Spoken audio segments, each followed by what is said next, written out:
안녕하십니까, 김영재입니다.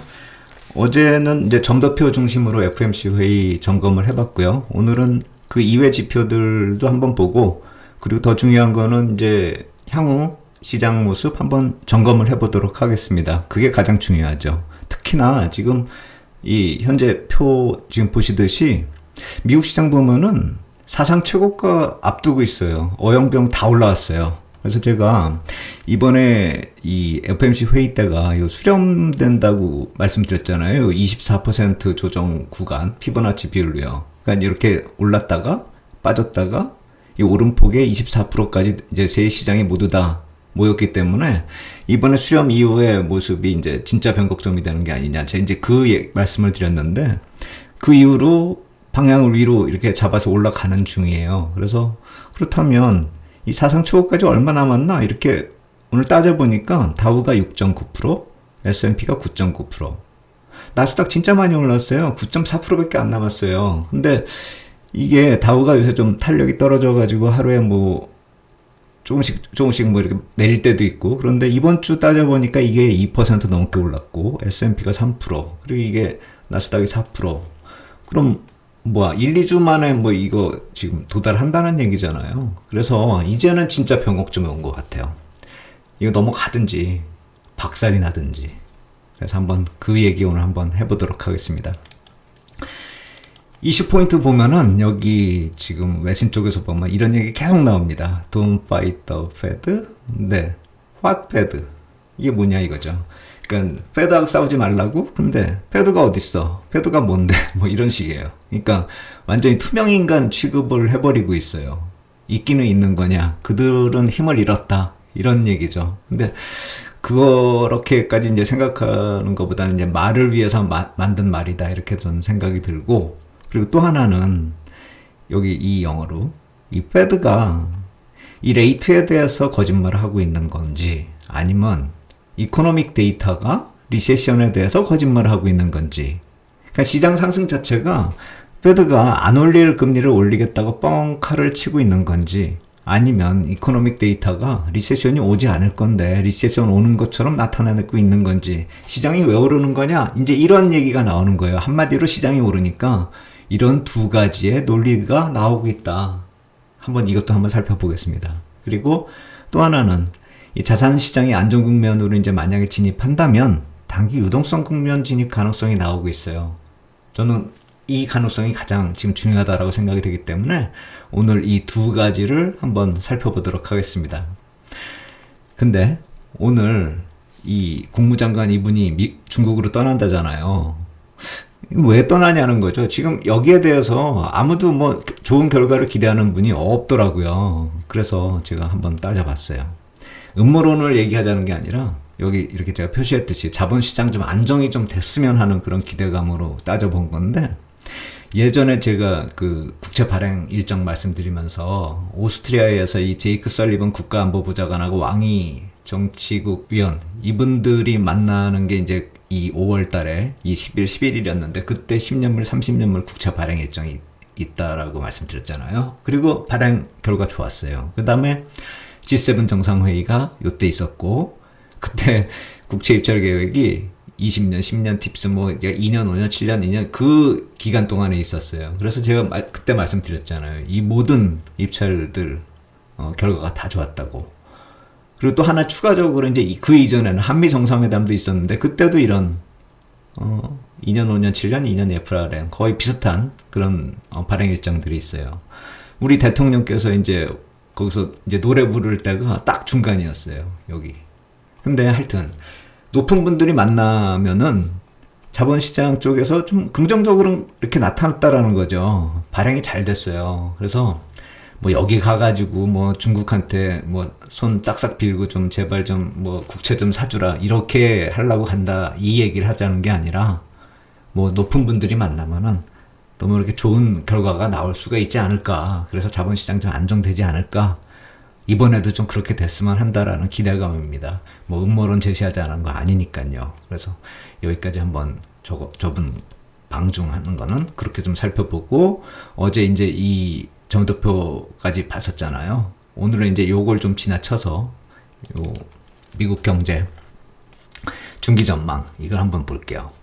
미국 경제 리세션이라고 하는데 여기 보면은 중기 전망 보면 GDP는 이렇게 좀 여기서 저점을 만들고 2023년을 저점으로 해서 쭉 가요. 좋게. 롱거런도 여기 있어요. 2% 넘게. 2% 중심으로 이렇게 왔다 갔다. 그리고 이제 뭐 실업률도 거의 뭐 4% 저점으로 이렇게 좋게 나타나요. 그리고 PC 인플레이션 2%로 수렴하고 코어도 마찬가지고. 이렇게 되면은 이걸 전망으로 해서 보면은 경제는 리세션으로 가는 게 아니죠, 정말. 괜찮아진다라고 볼 수가 있는 거죠. 물론 이건 가정이고 지금 나오고 있는 아틀란타 페드의 GDP 나오고 보면은 왔다리 갔다리 해요, 지금. 그렇기 때문에 사실 저 중기 전망이 맞을 확률은 뭐 가봐야 알 수 있는 것이죠. 근데 중요한 거는 이제 관심이 유동성 지표나 인플레이션 쪽에서 정석적인 이런 경제 지표 쪽으로 수렴될 가능성이 커지고 있다라는 것이죠. 왜냐하면은 인플레이션에 대해서 이제 좀 놀랄만한 얘기를 해도 별로 시장이 놀라지 않는다라는 걸 이번 FOMC에서 또 확인한 것이 하나의 그 결과니까요. 그리고 결실이니까요. 그래서 그렇다라고 한다면은 이제 자본시장이 안정이 되고 경제 지표가 좋아지면 큰 장이 올 수도 있겠구나. 이런 생각을 가질 수가 있는 게 지금 현재 시점이잖아요. 그래서 한번 살펴볼 만한 것이 뭐냐면은 여기 제가 예전에도 한번 보여드렸지만 이게 조금씩 완화되고 있어요. 위가 이제 1개월물 밀이고요. 그리고 요게 2년물 노트, 그 다음에 이게 10년물 노트. 여기 이제 상승하는 본드라고 했는데 요 아래 30년물짜리, 20년물짜리가 있는데 너무 좀 복잡해가지고 그거는 좀 뺐는데 어쨌든 그것도 같이 이렇게 10년물하고 동행해서 비슷하게 움직이고 있어요. 이게 상승하면은 좋은 건 아니죠. 금리가 올라가는 거니까. 근데 이제 기준금리 따라가지고 이렇게 상승 추세를 이 2년물이나 뭐 10년물이나 이렇게 보이고 있는 것이고 비정상적으로 올라온 이런 이제 빌이 내려오고 있다. 이 정도로 보면 될 것 같아요. 근데 아직도 이게 완전히 정상화되지가 않았어요. 계속 CMB 같은 거 발행하고 막 이러고 있거든요. 그래가지고 언제 이게 완전히 좀 안정이 되느냐 이거에 따라서 시장 전망이 좀 틀려질 것 같아요. 그래서 아까도 말씀을 드렸듯이 저렇게 방중해가지고 좀 자산 시장이 좀 안정이 되는 그런 상황이 좀 왔으면 좋겠다라는 그런 생각이 들어요. 그리고 이제 여기서 가장 중요한 이제 6월 달에 국채 발행 일정 전체적으로 놓고 보면은 단기물은 사실 페드나 뭐 재무부가 어떻게 막을 수가 있어요. 정책적으로 개입을 하거나 또 뭐 이렇게 유동성 공급을 해가지고. 근데 이제 중기물을 막기에는 좀 약간 좀 부담스럽거든요. 왜냐하면 이거는 긴 관점으로 봐야 되니까요. 그러니까 짧게 유동성을 공급하는 거는 티가 안 나지만 이런 거는 막 최소 3년 이상 이렇게 되는 거니까 이거를 좀 유동성을 공급하기엔 좀 부담스럽잖아요. 그래서 이 중장기물이 항상 좀 중요하다 이렇게 볼 수가 있겠는데 이 6월달 보시면은 상당히 많이 늘어났잖아요. 이 4월달, 5월달 이 증가량이거든요. 이게 절대 그 수량이 아니고. 그러니까 절대치 수량은 이거보다 훨씬 크죠. 근데 그거보다 더 이렇게 증가량 자체도 크니까 부담이 많이 되잖아요. 그리고 이제 부채 한도 협상 지나자마자 좀 줄어들었던 그런 이제 유동성을 정부 이 현금을 마련하기 위해서 단기물까지 좀 많이 발행을 할 수밖에 없는 그런 상황이다 보니 이 6월 달에 늘어나는 이것이 상당히 좀 부담스러운 거죠. 근데 이 7, 8, 9월은 상당히 줄어들잖아요. 그거에 비하면. 그러니까 지금은 단기물도 막 발행해야 되는 그런 와중에서 이 중기물까지도 이렇게 발행을 해야 되니까 상당히 부담스러운데 여기만 지나면 하나의 또 유동성 장사가 열릴 수가 있다라는 것이죠. 그러니까 지금 가서 중국 가서 뭐 좀 해결 좀 해주면 얼마나 좋을까 이 얘기가 나올 수밖에 없는 상황이라는 것이죠. 제 생각에는요.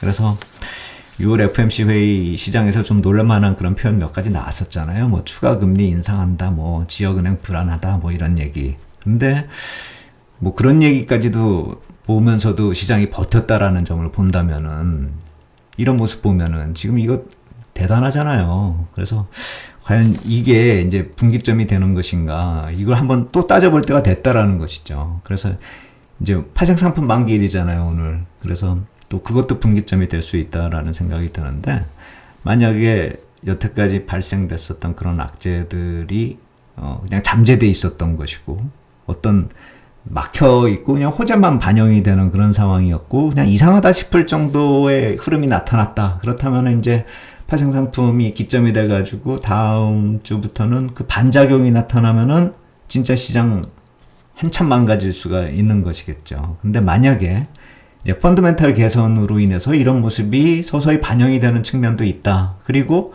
만약에 뭐 중국을 가서 해결을 하든 뭐 아니 원래 해결이 될 만한 그런 유동성 흐름이었는지 어찌됐건 다음 주부터 유동성 흐름에 긍정적인 그런 영향이 만약에 반영이 된다면 이분이 했건 아니면 이런 것이 반영이 됐건 그렇다면 긍정적인 면도 있는 것이고 좀 인위적인 측면도 있는 그런 불안감이 있다라고 본다면은 다음 주에 그 가닥을 잡을 거라는 것이죠.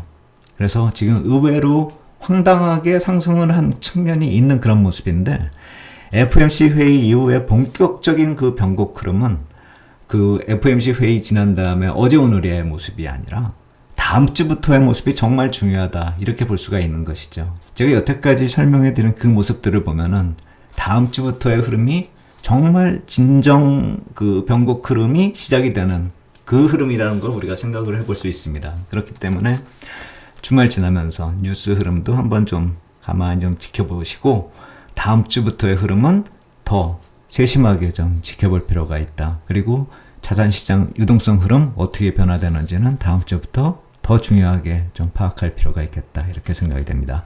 아주 중요한 변곡이 다음 주부터 시작된다. 이렇게 보시면 되겠습니다. 여기까지 하겠습니다. 감사합니다.